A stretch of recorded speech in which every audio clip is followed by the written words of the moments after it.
Supplementary যে তালিকা প্রকাশ করা হয়েছে সেই তালিকাতে কত ভোটারের নাম বাদ গিয়েছে 1.5 দিন পর তথ্য নিয়ে এখনো ধোঁয়াশা। 32 লক্ষ বিবেচনাধীন ভোটারের নথি নিষ্পত্তি মঙ্গলবার পর্যন্ত হিসেব দিল নির্বাচন কমিশন। 40% বিবেচনাধীন ভোটারের নাম বাদ বলে সূত্রের খবর পাওয়া যাচ্ছে। আর এই হিসেবে তৃতীয় দফায় আরো 13 লক্ষ নাম বাদ পড়েছে বলে সূত্রের খবর। আরো বিস্তারিতভাবে জানি, সরাসরি আমার সঙ্গে রয়েছেন প্রতিনিধি অর্কদীপ্ত মুখোপাধ্যায়। অর্কদীপ্ত, এই মুহূর্তে সব থেকে বড় প্রশ্ন যে সাপ্লিমেন্টারি তালিকায় কত ভোটারের নাম বাদ গেল এক্স্যাক্টলি কিছুই জানা যাচ্ছে না। না দেখো, জানা যাচ্ছে গতকাল কমিশন সূত্রে আমরা যে খবর আমাদের দর্শকদের দেখিয়েছি তাতে কিন্তু একটা ফিগার মোটামুটি পরিষ্কার হয়েছে। 32 লক্ষ নাম পরশুদিন রাত্রির পর্যন্ত, অর্থাৎ আজকে বৃহস্পতিবার মঙ্গলবার রাত পর্যন্ত প্রায় 32 লক্ষ নাম নিষ্পত্তি হয়েছিল এবং তার মধ্যে 40% নাম বাদ গিয়েছে, অর্থাৎ রাফলি 13 লক্ষ নাম এই 32 লক্ষর মধ্যে থেকে বাদ গিয়েছিল। এবং আরও একটা ফিগার যেটা পাওয়া গিয়েছে সেটা হচ্ছে প্রথম সাপ্লিমেন্টারি তালিকায় কতজনের নাম পাবলিশ হয়েছিল সেটা জানা যাচ্ছে। 10 লক্ষ নাম পাবলিশ হয়েছিল, তার মধ্যে কিছু ডিলিটেড আবার কিছু চূড়ান্ত তালিকায় যুক্ত হয়েছে। এবার যদি রাফলি যে 40% আমরা বলছি, সেই 40% যদি 10 লক্ষের ক্ষেত্রেও আমরা ধরে নিই তাহলে ধরে নেওয়া যেতে পারে প্রথম যে সাপ্লিমেন্টারি তালিকা 10 লক্ষ বেরিয়েছে তার মধ্যে 4 লাখ নাম বাদ গিয়েছে, 6 লাখ নাম যুক্ত হয়েছে চূড়ান্ত তালিকায়। আবারও বলছি 32 লক্ষ নাম পরশুদিন রাত্রি পর্যন্ত নিষ্পত্তি হয়েছিল, তার মধ্যে 13 লক্ষ মতো নাম বাদ গেছিল। এবার তাহলে হিসেবটা কি দাঁড়ালো?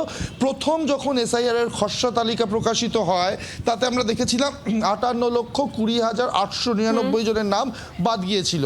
এরপর 28শে ফেব্রুয়ারি যখন চূড়ান্ত তালিকা প্রকাশিত হয় সেখানে দেখা যায় 5,46,053 জনের নাম বাদ গিয়েছে।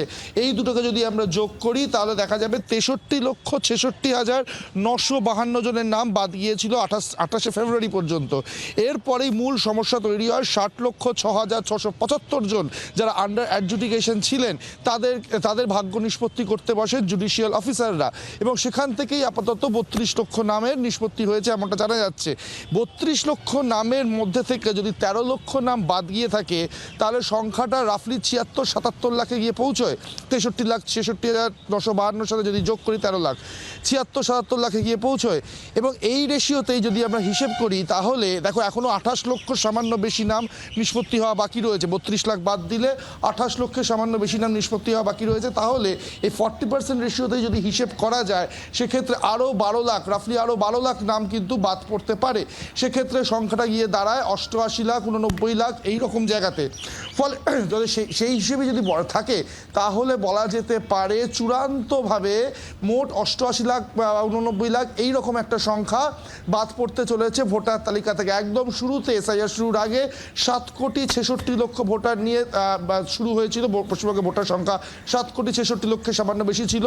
সেখান থেকে যখন এই জুডিশিয়াল প্রসেস শেষ হবে, এই সাপ্লিমেন্টারি লিস্টের প্রক্রিয়া শেষ হবে, 88-89 লাখ নাম বাদ গেলে বাকিটাই থাকবে কিন্তু টোটাল ভোটার কাউন্ট। ফলে যে দেখো একটা বিষয় বিভিন্ন রাজনৈতিক দলের তরফ থেকে উঠে আসলো, বিশেষ করে রাজ্যের প্রধান বিরোধী দল বিজেপির তরফ থেকে এটা বলা হচ্ছিল 1 কোটি বা 1,20,00,000 30 লাখ এই ফিগারগুলো ধরা হচ্ছিল, কিন্তু যে হিসেব এখনো পর্যন্ত পাওয়া যাচ্ছে তাতে কিন্তু 1 কোটি পেরোনোর সম্ভাবনা কম। একেবারে অর্কদীপ্ত, কোথায় গিয়ে দাঁড়ায় এই সংখ্যাটা সেদিকে নজর থাকবে। ধন্যবাদ তোমাকে।